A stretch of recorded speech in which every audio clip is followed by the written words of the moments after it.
أعوذ بالله من الشيطان الرجيم. بسم الله الرحمن الرحيم. الحمد لله الذي لا بداية له والدائم الذي لا نهاية له والأول الذي لا أول لأوليته والآخر الذي لا آخر لآخريته والباقي بعد فناء الخلق الذي قدر الليالي والأيام وقسم فيما بينهم الأقسام فتبارك الله الملك الأعظم ثم الصلاة والسلام على سيد الأنام خاتم النبيين الملقب بطه وياسين مولانا ومقتدانا أبي القاسم المصطفى محمد اللهم صل على محمد وآل محمد بعد وعلى أهل بيته الطيبين الطاهرين المعصومين المظلومين ولعنة الله على أعدائهم أجمعين من الآن إلى قيام يوم الدين. أما بعد فقد قال الله الحكيم في كتابه العظيم وهو أصدق القائلين بسم الله الرحمن الرحيم قد أفلح من زكاها وقد خاب من دساها. صلوات على محمد وآل محمد.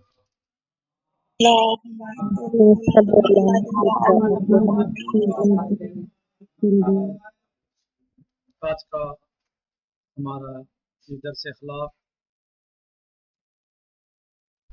تزکیہ نفس کے عنوان سے ہے۔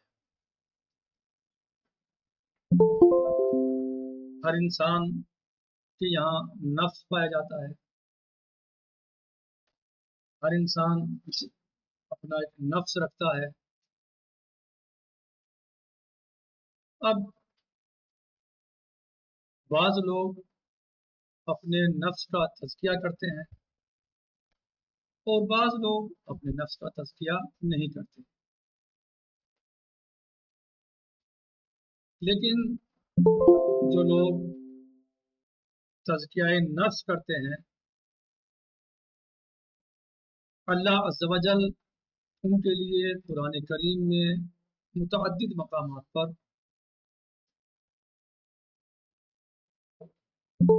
ان کی تعریف فرماتا ہے اور اس کا نتیجہ بتاتا ہے کہ جو لوگ تزکیہ نفس کرتے ہیں، جو لوگ اپنے نفس کو پاک کرتے ہیں، تزکیہ کے معنی جو ہیں لغوی اعتبار سے بھی وہ ایک طہارت کے ہیں اور دوسرے نمو کے ہیں۔ جیسے زکوٰۃ آپ پڑھتے ہیں زکوٰۃ کے بارے میں، وہاں نمو کے معنی نہیں پڑھنا، اور تزکیہ کے معنی طہارت بھی ہے، یعنی پاک صاف کرنا۔ تو جو لوگ اپنے نفس کو پاک کرتے ہیں، اس کا تزکیہ کرتے ہیں، ان لوگوں کے بارے میں اللہ عز و جل فرماتا ہے قد افلح۔ وہ لوگ بتحقیق، آپ خوب جانتے ہیں کہ جب فعل ماضی پر قد آ جاتا ہے تو وہ تحقیق کے معنی دیتا ہے۔ قد افلح، بتحقیق وہ فلاح پا گئے، یعنی کامیاب ہو گئے۔ کون لوگ؟ من زکاہا، جن لوگوں نے اپنے نفس کو پاک کیا، جن لوگوں نے اپنے نفس کو پاک کر لیا وہ لوگ کامیاب ہو گئے، اور جن لوگوں نے اپنے نفس کو پاک نہیں کیا فقد خاب من دساہا، اور جن لوگوں نے اپنے نفس کو پاک نہیں کیا وہ نامراد ہے۔ یعنی نفس کی پاکیزگی انسان کی فلاح کا سبب بنتا ہے، یعنی انسان اسی وقت پر کامیاب و کامران ہے اور کہلایا جائے گا اور مانا جائے گا اور حقیقت میں ہو جائے گا جب وہ اپنے نفس کا تزکیہ کرے، اور اگر نفس کا تزکیہ نہیں کیا ہے تو وہ اپنے آپ کو چاہے مانتا تو کچھ بھی رہے لیکن حقیقت میں وہ کامیاب نہیں۔ کیوں؟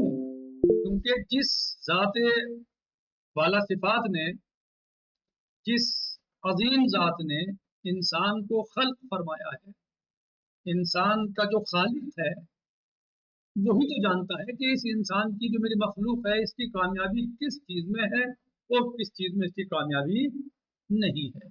لہذا وہی خالق، وہی انسان کا خالق اللہ عز و جل فرماتا ہے کہ جو لوگ اپنا تزکیہ نفس کر لیتے ہیں وہ کامیاب ہو جاتے ہیں، اور جو نہیں کرتے وہ نامراد رہتے ہیں، ناکام ہیں وہ لوگ۔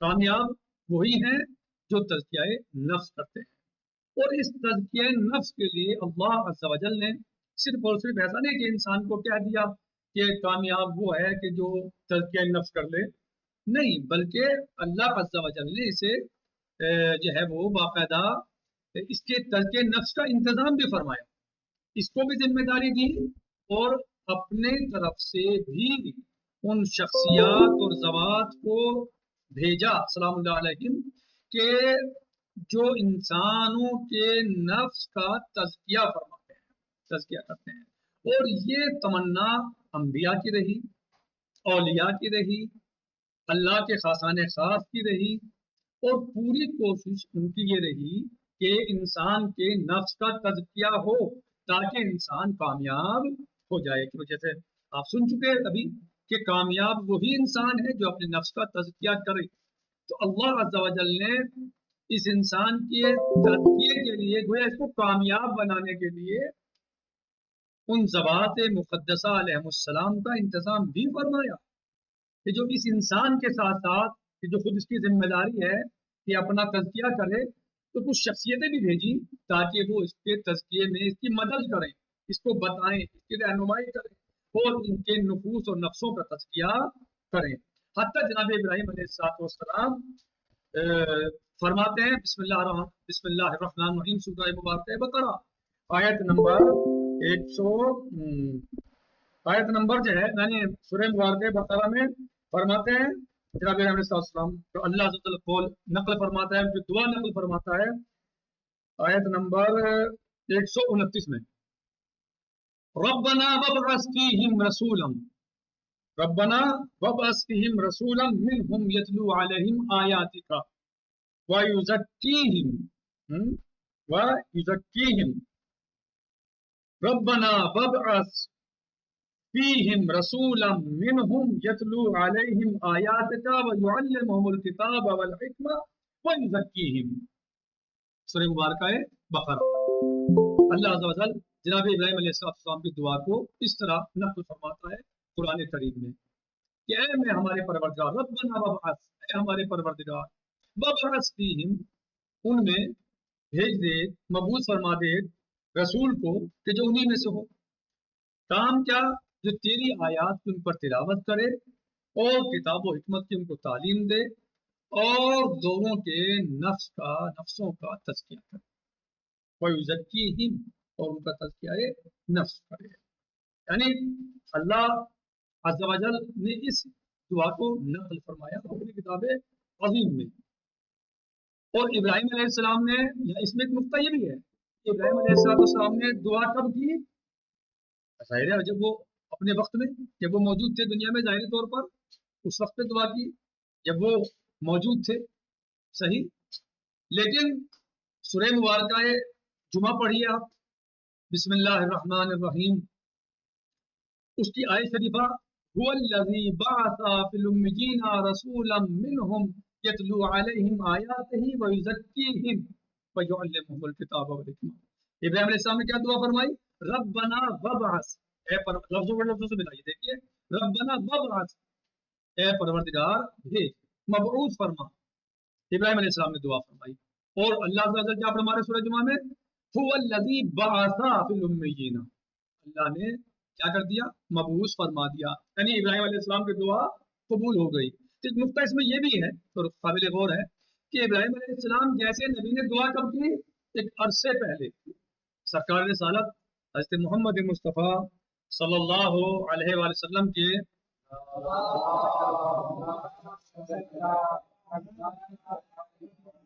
دنیا میں تشریف لانے سے بہت پہلے یہ دعا فرمائی، اور بہت عرصے بعد گویا یہ دعا قبول ہوئی۔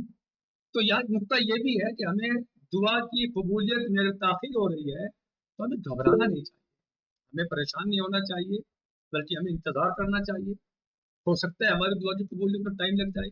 جب ابراہیم علیہ السلام جیسے نبی کی دعا میں اتنی تاخیر ہو گئی، ہاں، تو ہو سکتا ہے ہماری دعا بھی دیر سے قبول ہو، تو ہمیں اس میں پریشان ہونے کی ضرورت نہیں ہے، گھبرانے کی ضرورت نہیں ہے، بلکہ اللہ سے مستقل ہمیں لو لگائے رکھنا چاہیے، اس سے رابطہ رکھنا چاہیے، دعا مانگتے رہنا چاہیے. تو اللہ نے کہا کہ ہم نے بھیج دیا، مبعوث فرما دیا. کس لیے؟ تاکہ وہ لوگوں کا تزکیہ نفس کرے. یعنی اللہ کا یہ اہتمام ہے اپنے بندوں کے لیے، اپنی اس مخلوق کے لیے، کہ جو اس وقت کامیاب ہوگی جب ان کا تزکیہ نفس ہو جائے گا. اور اب دیکھیے دوسرے مقام پر اللہ سبحانہ و تعالیٰ ارشاد فرما رہا ہے کہ لقد من اللہ علی المؤمنین اذ بعث فیہم رسولا، یعنی اللہ نے مومنین پر یہ احسان فرمایا. اللہ عز و جل نے بہت ساری نعمتیں انسانوں کو دی ہیں، لیکن اللہ نے احسان کا ذکر کہاں فرمایا؟ کہ جب اللہ عز و جل نے اپنے حبیب کو مبعوث فرمایا، آج ہم نے ان کے اوپر جو ہے وہ ان کے یہاں رسول کو مبعوث کیا، اور جو ہے وہ ہمارا یہ جو ہے اللہ نے احسان، لقد من اللہ، اللہ نے احسان کیا، لقد بتحقیق. اور یہاں بھی جو ہے وہ جو میں نے پہلے شروع میں بتایا تھا فعل ماضی مننا، اس پر قد یعنی تاکید، اور پھر لام داخل ہو گیا، اللہ قد تحقیق پہ تحقیق، تاکید پہ تاکید.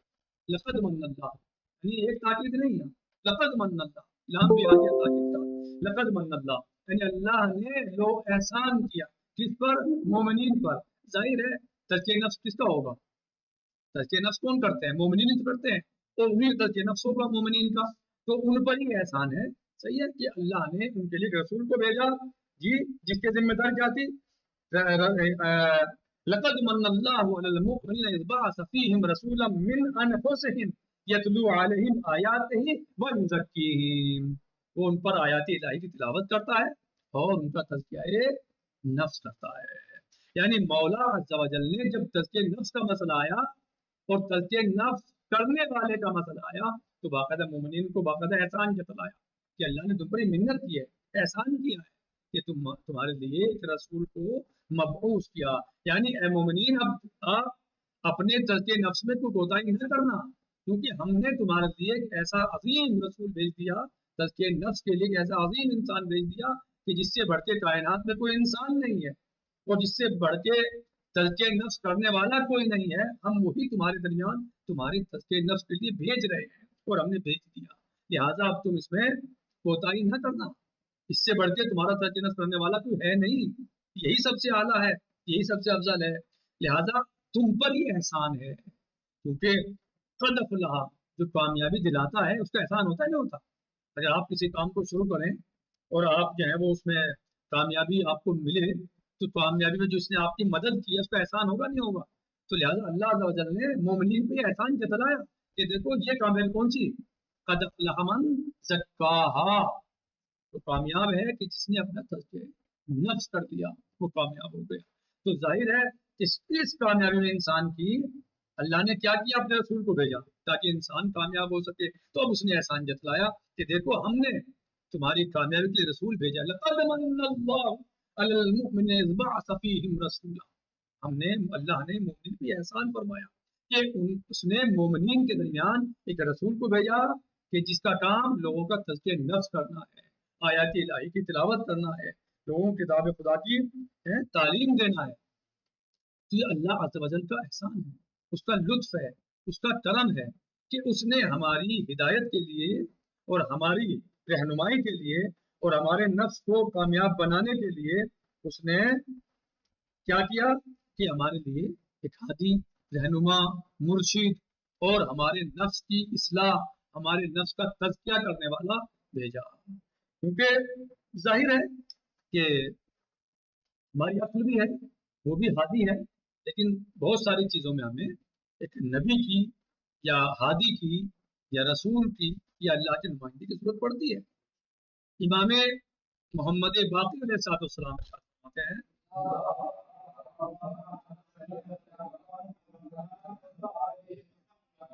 حلق کیا فرماتے امام علیہ السلام؟ ہلاک من لیس لہ حکیم یرشدہ، ہلاک ہو گیا وہ شخص، ہلاک ہو گیا وہ شخص جس کے لیے کوئی حکیم نہ ہو، ہاں، جو اس کی ہدایت کر سکے۔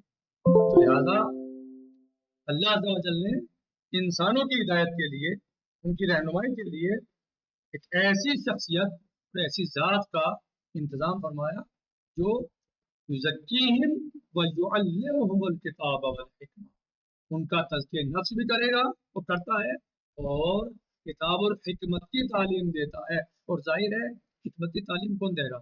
جو خود حکیم ہو یا جو حکیم نہ ہو؟ جو خود حکیم ہو وہی تو حکمت کی تعلیم دے گا۔ جس کی باتیں خود عبث ہوتی ہوں، بیکار ہوتی ہوں، وہ کیسے حکمت کی تعلیم دے سکتا ہے؟ جو خود حکمت کے قریب نہ ہو وہ کیسے حکمت کی تعلیم دے سکتا ہے؟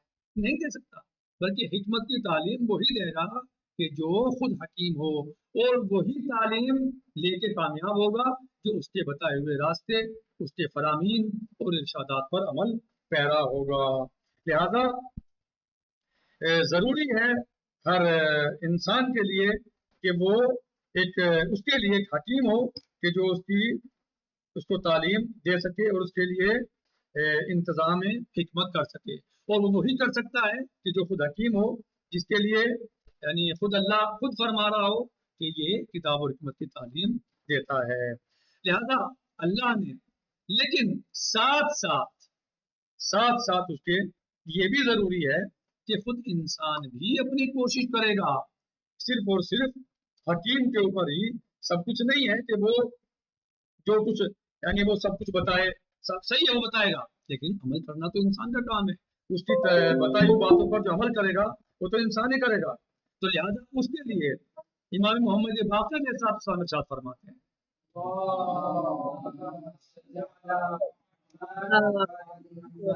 امام علیہ السلام فرماتے ہیں من لم يجعل اللہ له من نفسه باعدا فإن مواعظ الناس لن تغني عنه شيئا۔ جس کا نفس اس کے لیے واضح نصیحت نہ کرے نا، جس کا نفس اس کے لیے واضح نصیحت نہ کرے تو دوسرا اس کو یا دوسرے کی واضح نصیحت اس کے لیے کام آنے والی نہیں ہے۔ یعنی سب سے پہلی چیز ہے کہ انسان اپنے آپ کو آمادہ کرے اس چیز کے لیے کہ اسے واضح نصیحت پر عمل کرنا ہے، اسے اپنے نفس کا تزکیہ کرنا ہے۔ یعنی یہی آپ دیکھتے ہیں کتنے لوگ نبی پاک صلی اللہ علیہ وآلہ وسلم کے زمانے میں موجود تھے، کتنے لوگ اس کے بعد آئے جنہوں نے سنا اور آج بھی سن رہے ہیں، لیکن کیا سب کا تزکیہ نفس ہو گیا؟ لیکن کیا سب کا تزکیہ نفس ہوا؟ کیا سب نے ہدایت قبول کی؟ نہیں، کیونکہ انہوں نے اپنے آپ کو آمادہ نہیں کیا، اپنے دل کو انہوں نے صاف کیا ہی نہیں تھا اس چیز کے لیے کہ وہ نبی صلی اللہ علیہ وسلم کے بتائے ہوئے فرامین پر عمل کریں یا اپنا تزکیہ نفس کریں۔ تزکیہ نفس کے لیے یہ ضروری ہے کہ خود انسان اندر سے آمادہ ہو۔ سامنے والا آپ کی رہنمائی کرے گا، سامنے والا ہادی رہبر آپ کو سمجھائے گا، آپ کی ہدایت کرے گا، آپ کو بتائے گا، لیکن اپنے دل کو آمادہ کرنا آپ ہی کو ہے، قربانیاں دینا آپ ہی کو پڑیں گی، قربانیوں کے لیے آمادہ کرنا آپ ہی کو ہے۔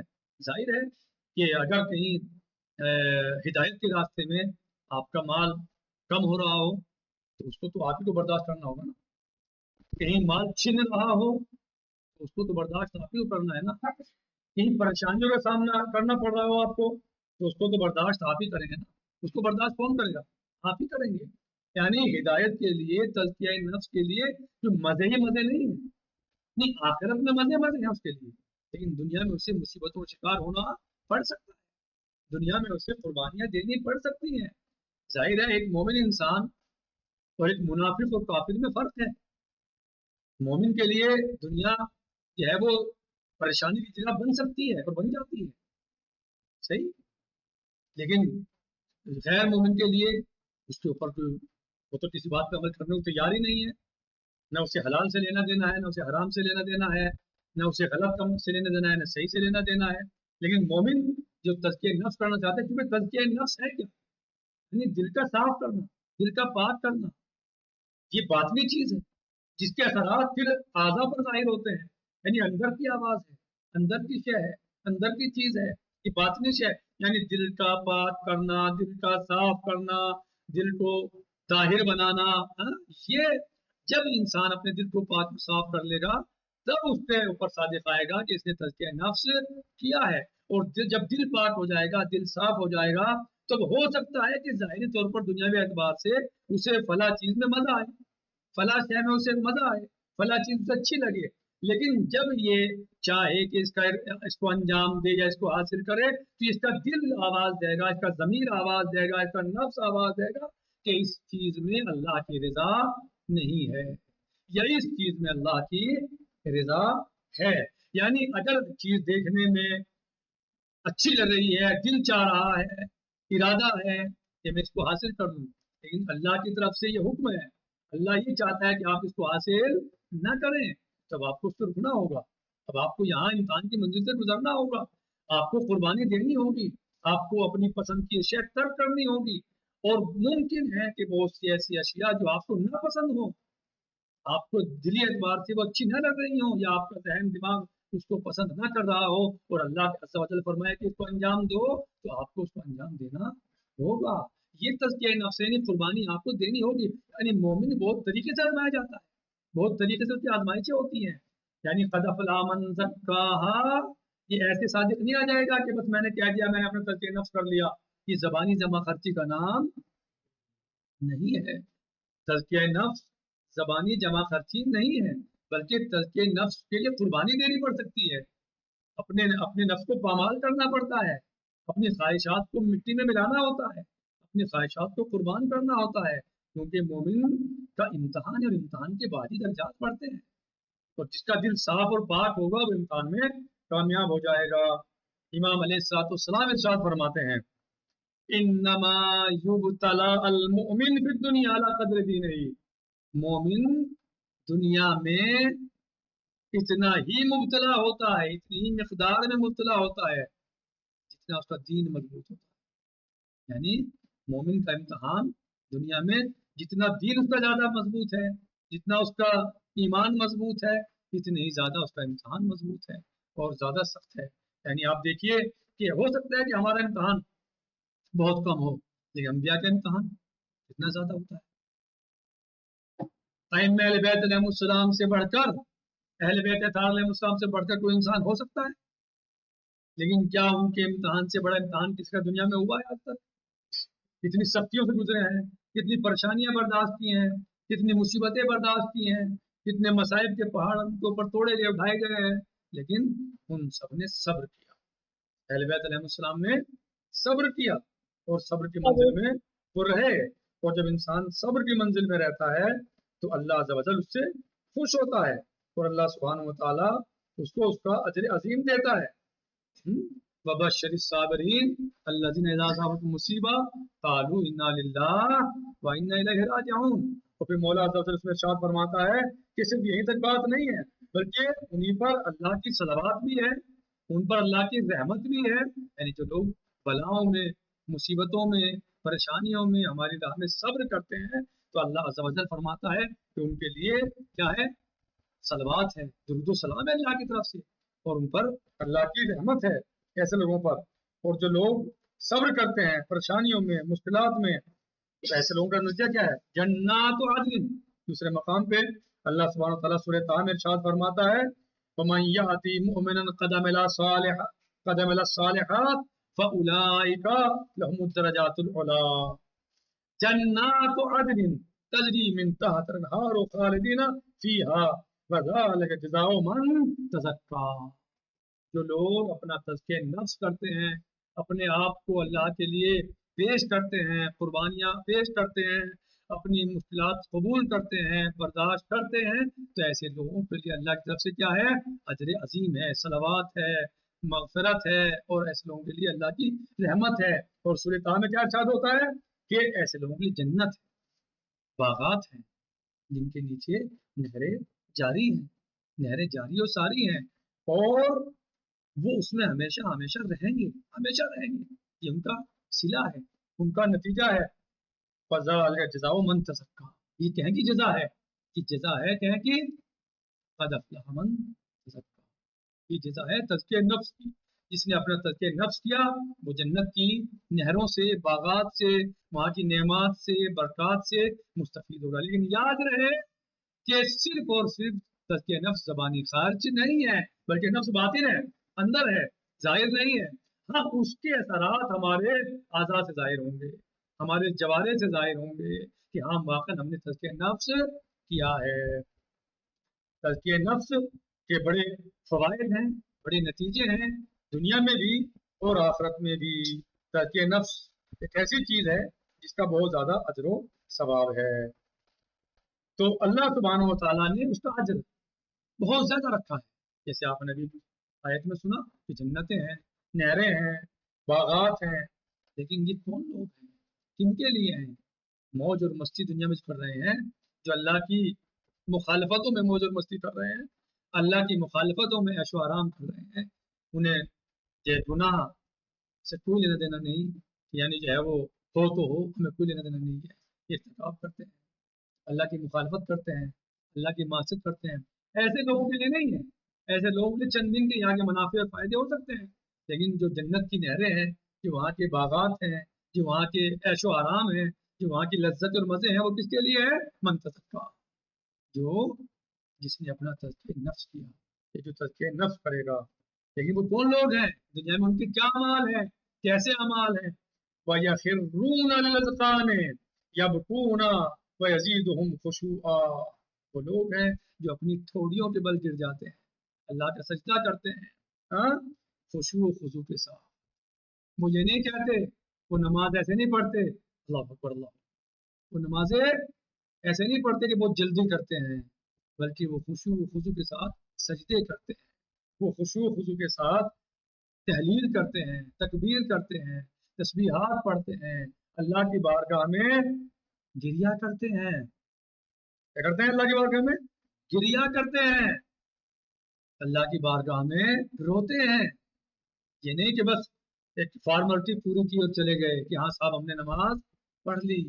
تو جو ایسے لوگ ہیں یا جو اس طرح کی باتیں کرتے ہیں یا اس طرح کے اعمال انجام دیتے ہیں کہ وہ اعمال صالحہ انجام دے رہے لیکن جلدی جلدی، دیر نہیں ہونی چاہیے۔ نماز ظاہر ہے صالح عمل ہے، پڑھ رہے ہیں، ایسا نہیں پڑھ رہے ہیں، لیکن جلدی، بہت جلدی، صحیح ہے۔ تو اب وہ لوگ اپنی عبادت کے بارے میں سوچیں کہ واقعی کیا ہم نے عبادت کو عبادت کے طریقے سے انجام دیا یا صرف ایک واجب انجام دے کے ہم فارغ ہو گئے؟ ٹھیک ہے، عبادت قبول ہے، وہ نماز قبول ہے، اس سے نہیں انکار کیا جا سکتا، لیکن کیا واقعی وہ درجہ ہو جائے گا جو اس انسان کا ہے کہ جو نماز کو خشوع و خضوع کے ساتھ پڑھتا ہے، نماز کو دل لگا کے پڑھتا ہے، اپنے آپ کو اللہ کو کے سامنے حاضر و ناظر جان کے پڑھتا ہے، جو اللہ کے سامنے آتا ہے تو بکا کرتا ہے، گریا کرتا ہے۔ آپ نے نہیں سنا روایات میں، حدیث میں، روایات میں، تاریخ میں، جب جناب فاطمہ سلام اللہ علیہا مصلی عبادت پر آیا کرتی تھی،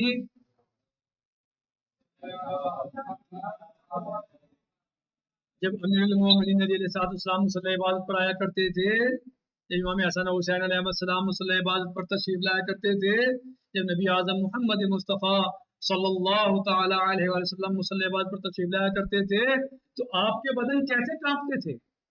آپ کے چہرے زرد ہو جاتے تھے، بدن زرد ہو جاتا تھا اور آپ کانپتے تھے، آپ کی ریا ظاہر کرتے تھے اللہ کے لیے، اللہ کی یاد میں، اللہ کی محبت میں۔ وہ گنہگار تو نہیں تھے نا، وہ معصیت کار تو نہیں، وہ سب معصوم تھے۔ ان کے لیے اللہ عز و جل فرماتا ہے بسم اللہ الرحمن الرحیم انما یرید اللہ لیذهب عنکم الرجس اہل البیت ویطہرکم تطہیرا۔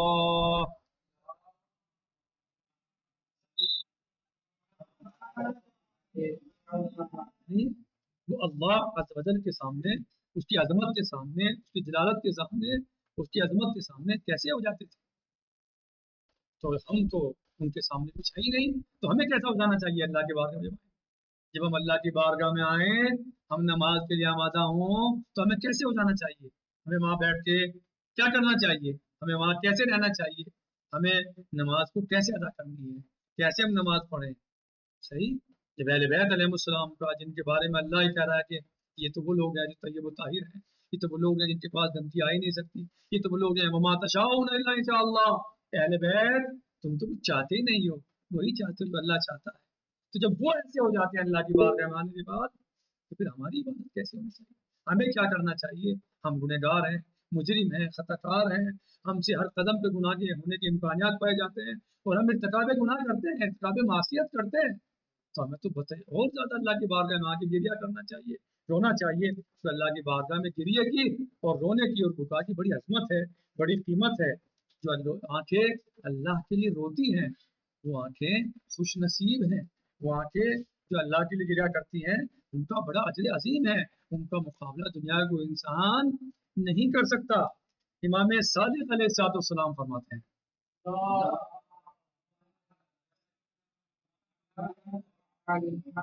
وہ اپنے آبا و اجداد سے نقل فرماتے ہیں اور یہ نبی پاک محمد مصطفیٰ صلی اللہ تعالی علیہ وآلہ وسلم نے فرمایا. ومن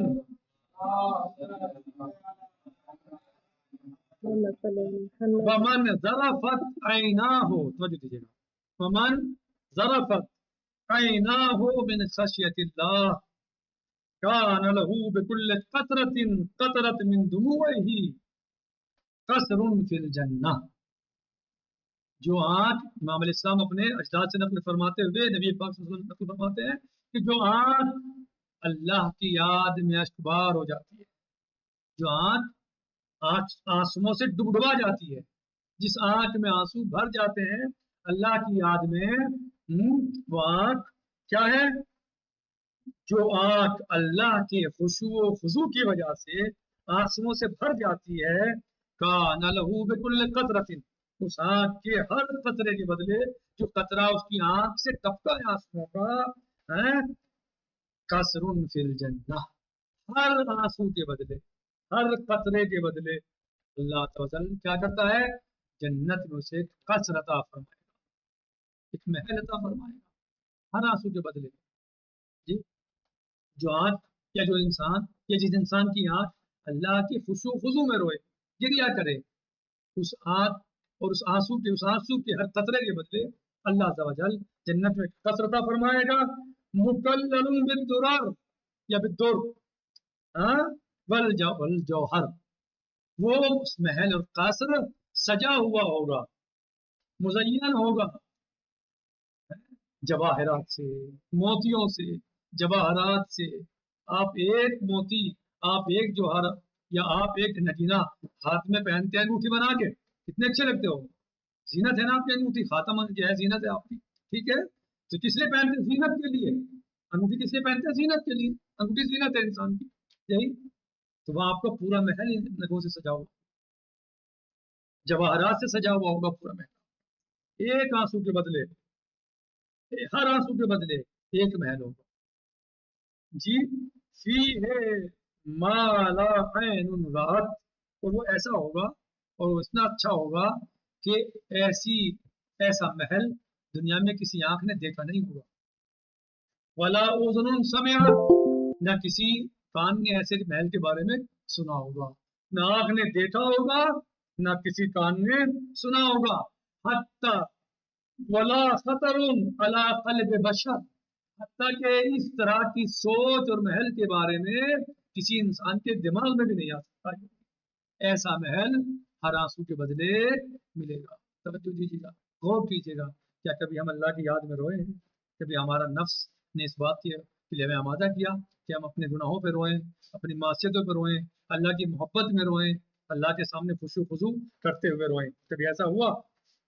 اس کے بعد امام صادق علیہ السلام ارشاد فرماتے ہیں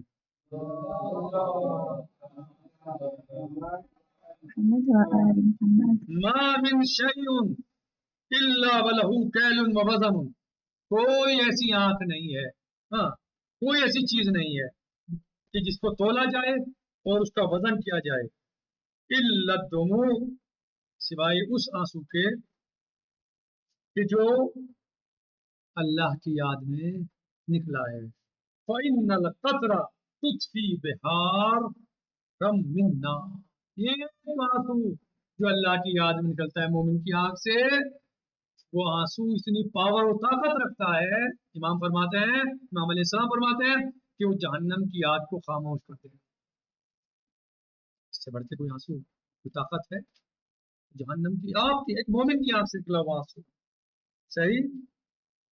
بہرحال بہت کچھ تھا بیان کرنے کے لیے، اور ظاہر سی بات ہے ائمہ اہل بیت علیہم السلام کی حدیث اور روایات اس سلسلے میں بہت زیادہ ہیں، لیکن چونکہ وقت میرا تقریباً تمام ہو چکا، آخر میں یہی گزارش کروں گا کہ کوشش کیجئے عبادت میں دل لگانے کی، کوشش کیجئے تزکیہ نفس کی۔ ظاہر ہے جب ہمارا تزکیہ، ہم سب کے لیے ذمہ داری ہے، اپنے آپ کو بھی نصیحت اور وصیت کرتا ہوں اور اپنے چھوٹے بہن بھائیوں کو بھی وصیت اور نصیحت کرتا ہوں کہ کوشش کیجئے اپنے تزکیہ نفس کی۔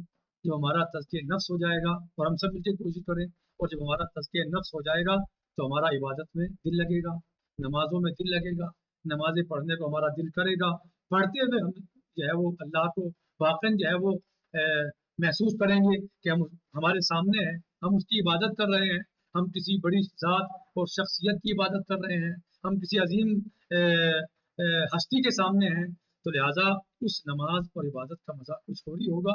اور اللہ کی یاد میں گریہ کیجیے، روئیے، تاکہ آپ اور ہم سب کے سب جو ہے وہ اس مزے اور لذت کو حاصل کر سکیں جو اللہ کی یاد میں رونے کا مزہ، اللہ کے لیے رونے کا مزہ، خشوع و خضوع کرنے کا مزہ پایا جاتا ہے، اور اللہ نے اس کو معین فرمایا ہے۔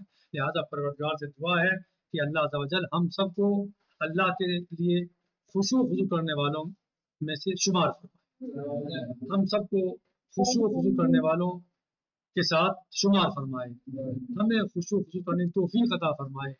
پروردگارہ ہمارے گناہ صغیرہ کی بیڑا کو معاف فرمائے، ہماری مشکلات کو آسان فرمائے، ہم سب کو خدمت مذہب اہل بیت علیہ السلام کی توفیق عطا فرمائے، ہمارے ولی و سرپرست مولا آقا امام زمانہ علیہ السلام کے ظہور میں تاجر فرما پروردگار، اور ہم سب کو آپ میں شمار فرما۔ ربنا تقبل منا انک انت السمیع العلیم، فی امان اللہ، خدا حافظ، والسلام علیکم ورحمۃ اللہ وبرکاتہ۔